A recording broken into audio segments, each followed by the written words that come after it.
భక్తివర్ణ ప్రేక్షకులకు శుభోదయం 24/1/2025 స్వస్తి శ్రీ చాంద్రమానం క్రోధినామ సంవత్సరం ఉత్తరాయణం హేమంత ఋతువు పుష్యమాసం కృష్ణపక్ష దశమి శుక్రవారం దశమి సాయంత్రం 5:03 వరకు నక్షత్రం అనురాధ నక్షత్రం తెల్లవారుజామున 5:25 వరకు వర్జం ఉదయం 7:40 నుండి 9:27 వరకు దుర్ముహూర్తం ఉదయం 8:01 నుండి 9:36 వరకు మళ్ళీ మధ్యాహ్నం 12:34 నుండి 1:19 వరకు సూర్యోదయం 6:38 సూర్యాస్తమయం 5:47 అమృత గడి సాయంత్రం 6:08 నుండి 7:52 వరకు రాహుకాలం ఉదయం 10:30 నుండి 12 గంటల వరకు రాహుకాలం శుభ సమయం ఉదయం 7 గంటల నుండి 8 గంటల వరకు అలాగే 4:50 నుండి 5:30 వరకు వృద్ధియోగం తెల్లవారుజామున 3:56 విష్టి సాయంత్రం 5:03 భవ తెల్లవారుజామున 5:43 దినఫలాల్లో ముందుగా మేషరాశి పనిలో ఉత్సాహంగా ఉంటారు. ఈరోజు కుటుంబ సమస్యలు తీరుతాయి, ఆనందంగా ఉంటారు.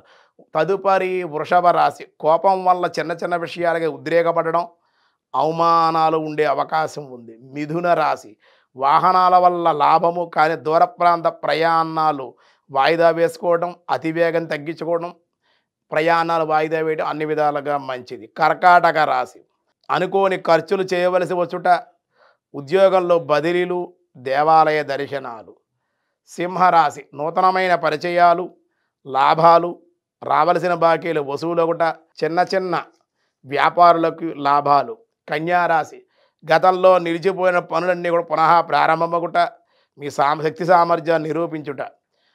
తులారాశి వివాహ ప్రయత్నాలు అనుకూలం, బంధుమిత్రుల సంగమం, ప్రయాణాలు. వృశ్చిక రాశి గృహంలో శుభకార్యాలు జరుగుట, శుభనిమిత్తమై శుభమూలిక వ్యయమయ్యే అవకాశం.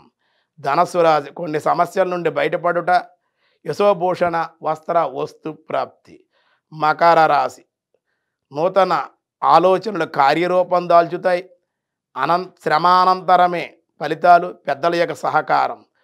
కుంభరాశి ధనమునకు ఇబ్బందులు, బంధువుల వల్ల ఇబ్బందులు ఉండే అవకాశాలు. మీనరాశి అందరితోనూ విరోధాలు, ఆదాయమునకు ఇక్కట్లు, గృహంలో మార్పులకి అవకాశం ఉంది. ఈరోజు విష్ణు సహస్రనామంలో వ్యాసాయ విష్ణు రూపాయ వ్యాస రూపాయ విష్ణవే, నిన్న సహస్రజిత్ అనుకున్నా, ఈవేళ అనంతజిత్. ఓం అనంతజితే నమః అని స్వామిని వేడుకున్నారు. సకల భూతాలు జయించిన వాడగుడ చేత అనంతజిత్తు అన్నారు, కీర్తించారు. అవతారములు యందు భగవానుని విజయ పరంపరలు అన్నీ కూడా పురాణములు యందు వర్ణించాయి కదా. మనస్సునందు అనంతములకు దుష్టభావాలు అభ్యాసములను దుష్టభావాభ్యాసము నాశనము చేసి సత్ చిత్తు ఆనంద స్థితిని చేకూర్చేవాడు అగుడ చేత అనంతజిత్తు అని పిలువబడ్డాడు. కాబట్టి ఆయనకు అనంతజిత్తు అనే నామం ఉందన్నమాట. మిగతా విషయాలు రేపు చూద్దాం. ఈరోజు స్వస్తి.